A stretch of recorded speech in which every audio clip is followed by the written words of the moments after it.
This Navy diver wears a standard deep-sea diving outfit, a protection against the water in which he works, and a container for the life-supporting supply of air which he receives from the surface. Safety and efficiency require that the diver be thoroughly familiar with the construction, assembly, and use of his diving equipment. This film will show how the many parts of the standard deep-sea diving outfit are assembled, a process called dressing the diver. The standard deep-sea diving outfit is composed of the dress, helmet, and the breastplate, which together form a watertight enclosure surrounding the diver. The weighted belt and shoes used for overcoming the positive buoyance of the inflated dress, and the system of valves by which the diver regulates his air supply. Assembling these parts correctly is vital to the diver's safety, and thus, prior to dressing the diver, each must be inspected and tested. First, visually inspect the diving dress.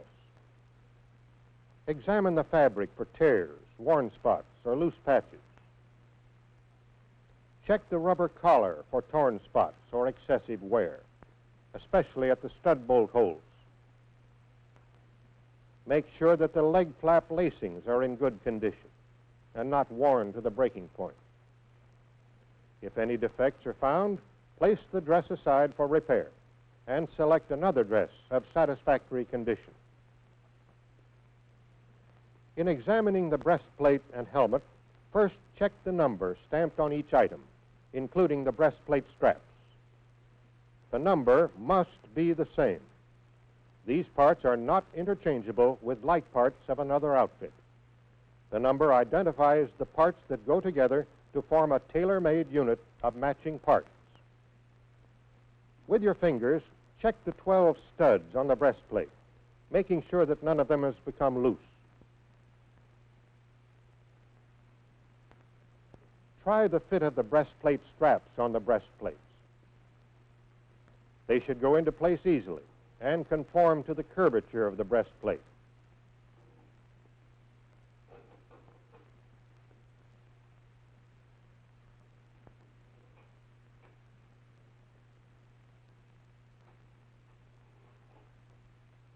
Notice that to avoid mix-ups, the front straps are clearly labeled.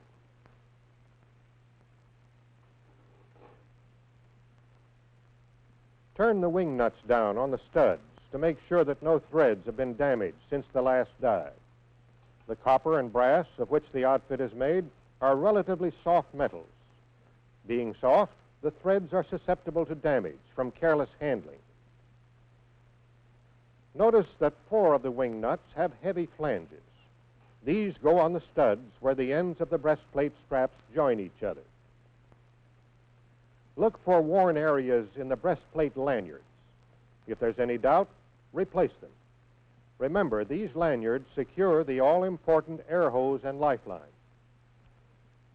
The leather gasket recessed into the top of the breastplate makes a seal between breastplate and helmet. Make a visual inspection for tears in the leather and for cleanliness. Dirt or debris could prevent proper seating of the helmet, thus causing leakage. Apply a light coating of neat's foot oil to the gasket. This will keep the leather soft and pliable so that it makes a good seal. Now, double-check the helmet gasket by fitting the helmet to the breastplate.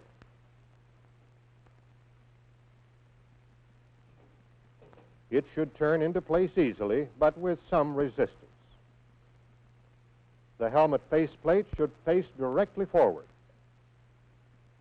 And the safety latch on the breastplate should line up properly with the dumbbell on the helmet. Check these for security and proper operation. Take a close look at the helmet ports, especially for cracks or dirt. Clean them if necessary. Underwater visibility is seldom good, and dirty ports would further reduce the diver's vision.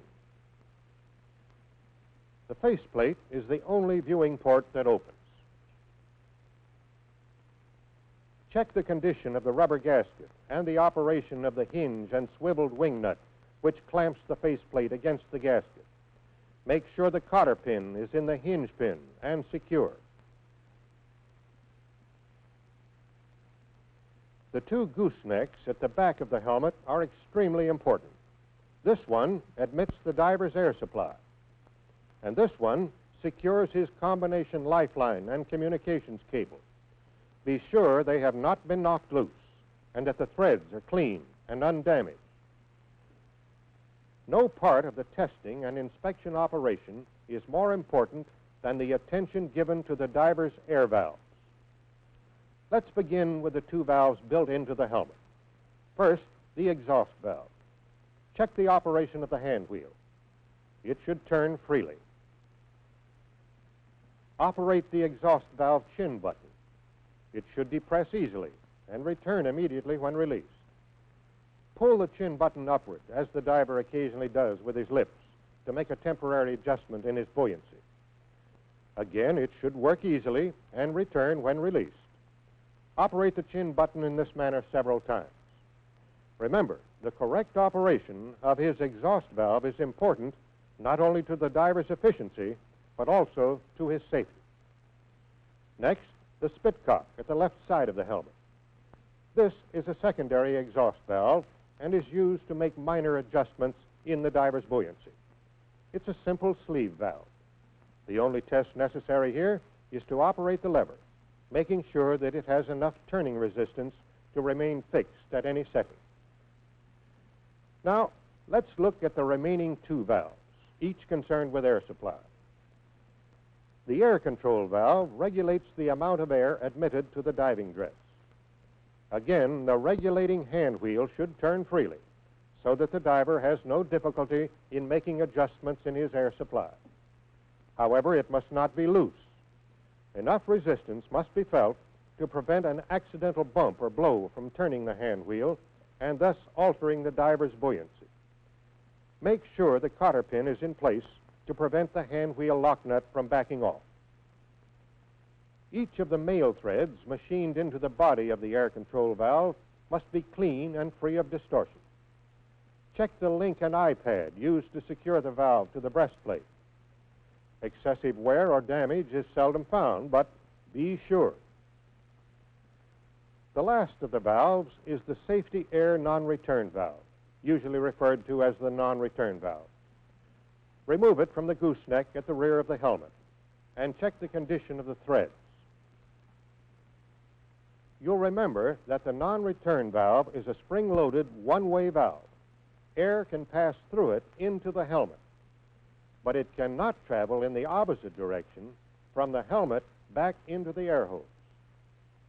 Check this by blowing a mouthful of cigarette smoke into the end of the valve that has the female thread.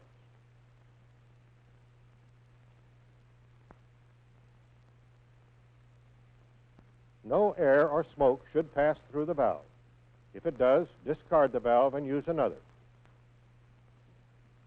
There are two types of non-return valves in use. This newer type has a heavier spring inside, and the valve body is made in two pieces rather than one. The test is the same. Smoke blown into the end of the valve having the female threads should not pass through. Remember, this is one of the diver's most important safety devices. Never omit this test. Be positively sure the non-return valve is in perfect working order. Now reinstall the non-return valve on the helmet gooseneck. Next, carefully examine the belt, shoulder straps, and jock strap. Look for tears, nicks, worn areas, or elongated buckle holes. Treat these items occasionally with a coating of neat's foot oil, well rubbed in. In addition, the tensile strength of these leather items should be periodically checked in this manner. A buckle is secured to the overhead, and the item to be tested run through the buckle. If the belt, shoulder straps, or jock strap can support the weight of a man weighing 160 pounds, its condition is satisfactory. To complete the testing and inspection process, check the diver's wrist straps and shoes for excessive wear and tear. Apply neat's foot oil if necessary. Be sure the shoe lacings are not frayed where they pass through the eyelets. If there's any doubt in your mind about the condition of any item of the diver's equipment, check it out with the diving officer or diver in charge. It's better to ask a question than to take a chance on the safety of a human being.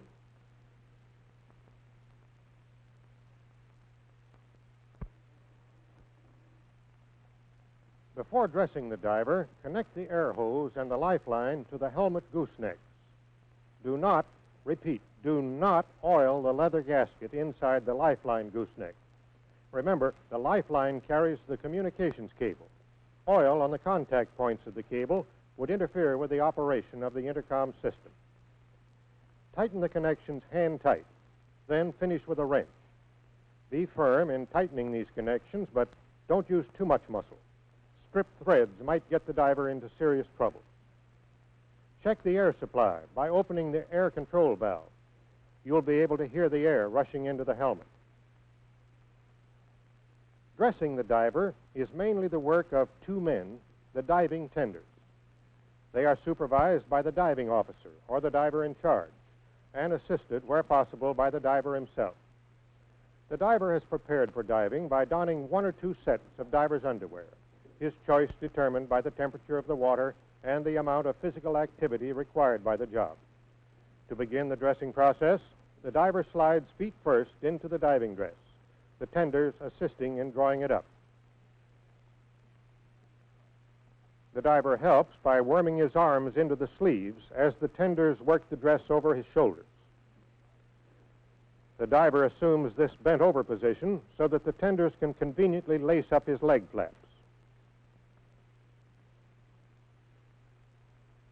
These are drawn up snugly, but not so tightly as to restrict circulation. Tenders work as swiftly as they can, consistent with safety, out of regard for the diver's comfort. On the surface, the diving outfit is not a very comfortable one. Note how the ends of the lacings are tucked in under the leg flaps. This, of course, is to keep them from fouling.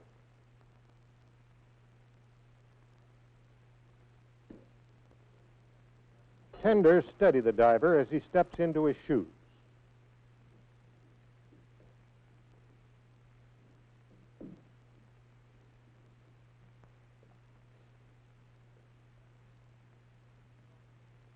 They draw the lacings up firmly and tie them off with a square knot.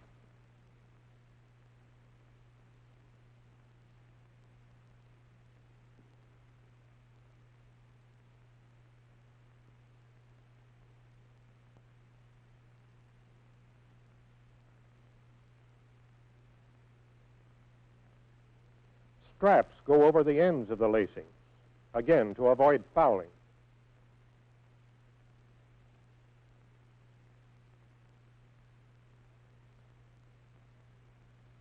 Buckles must be outboard. If they were inboard, they might snag on each other and trip the diver.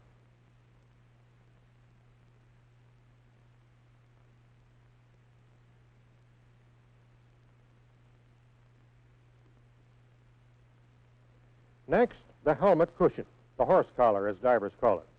This is an optional item. Some divers use it, some don't. All divers, however, should learn its use. It's a pad to protect the diver's shoulders and simply slips over his head. One tender works the horse collar under the bib of the dress, while the second tender gets the breastplate.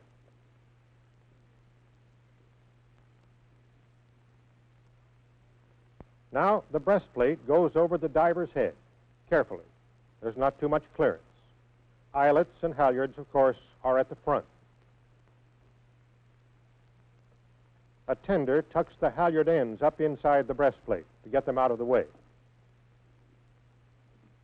The next step is the all-important watertight seal between the dress and the breastplate. Working one on each side of the diver, the tenders maneuver the rubber collar over the breastplate studs, starting at the back and working toward the front. Alternating from side to side, they manipulate the stiff collar by pulling on the bib. The fit of the collar to the breastplate must be smooth, without bulges or wrinkles.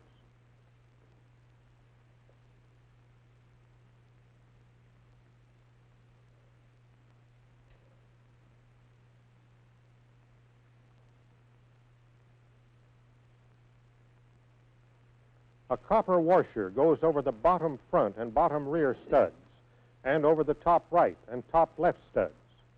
These distribute the pressure under the joints between the breastplate straps to prevent gouging and chafing of the rubber collar. Next, the breastplate straps. These are custom fitted in the manufacturing process. Each of the 4 straps must be placed in its own particular position. Getting them in the right place is easy. The front straps are clearly marked. The tenders now install the 12 wing nuts on the breastplate studs, being sure the flanged wing nuts are over the strap joints, and hand tighten each one.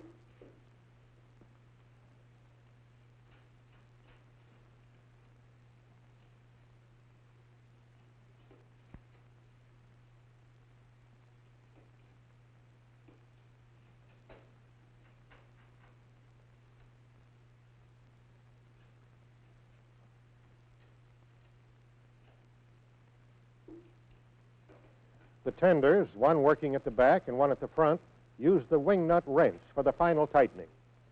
Notice the grasp the front tender has on the top opening of the breastplate. This is to protect the diver's chin, as the torque of tightening the wing nuts causes the breastplate to tilt and twist.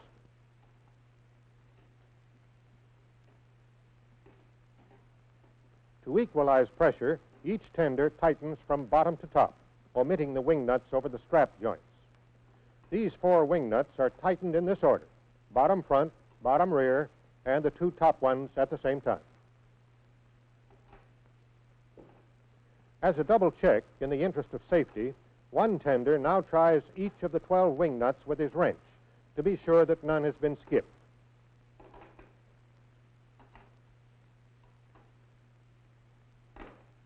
Now he removes the wing nut on the longer stud at the left front of the breastplate, where the eye-pad of the air control valve will be secured.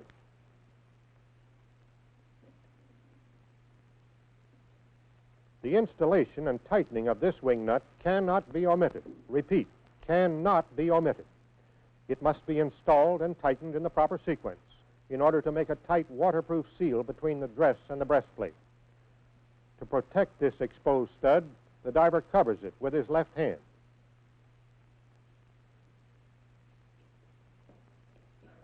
It takes both tenders to carry the 84-pound belt.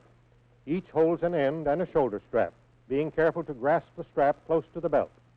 If they were to take a higher grasp on the shoulder strap, the heavy belt would tend to swing like a pendulum and might knock the wind out of the diver. The tenders place the belt around the diver's waist with the buckles at the rear.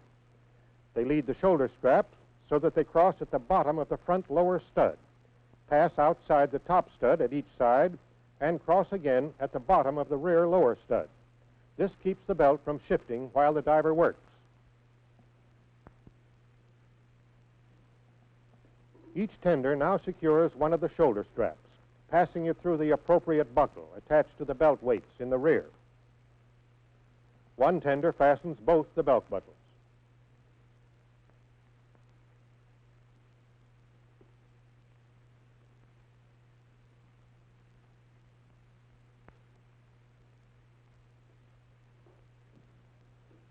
The diver stands, and the other tender passes the jock strap between his legs. Pulls it comfortably tight as the diver bends and straightens to check the fit. Fastens the buckle and tucks the loose end of the tongue out of the way.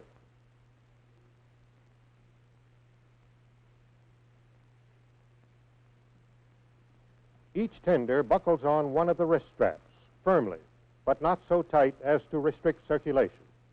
The inflated suit tends to elongate. The wrist straps keep the diver's hands seated in the gloves.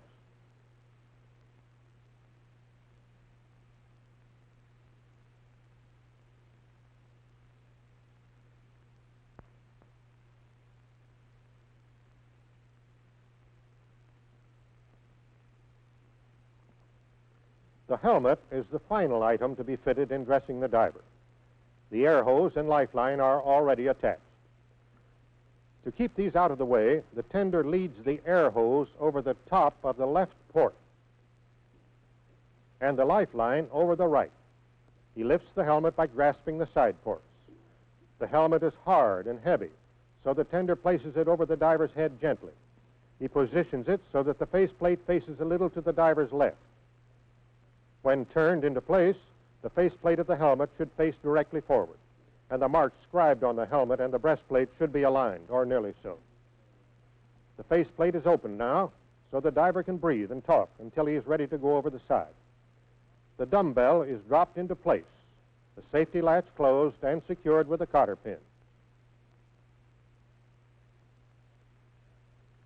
The air hose is passed under the diver's left arm, and a tender slips the eye-pad of the air control valve over the long stud of the breastplate. He reinstalls the wing nut now, using the wrench to tighten it firmly.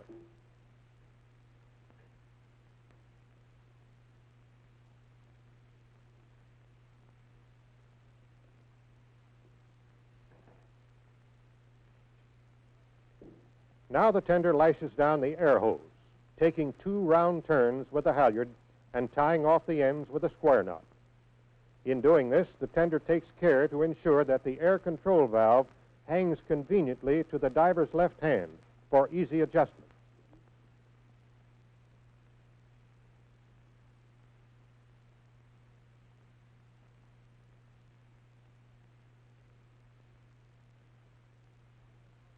The diver's lifeline, which also carries his communication cable, is passed under his right arm, and a tender lashes it tightly with a halyard on that side. He again takes 2 round turns with a halyard and ties it off with a square knot.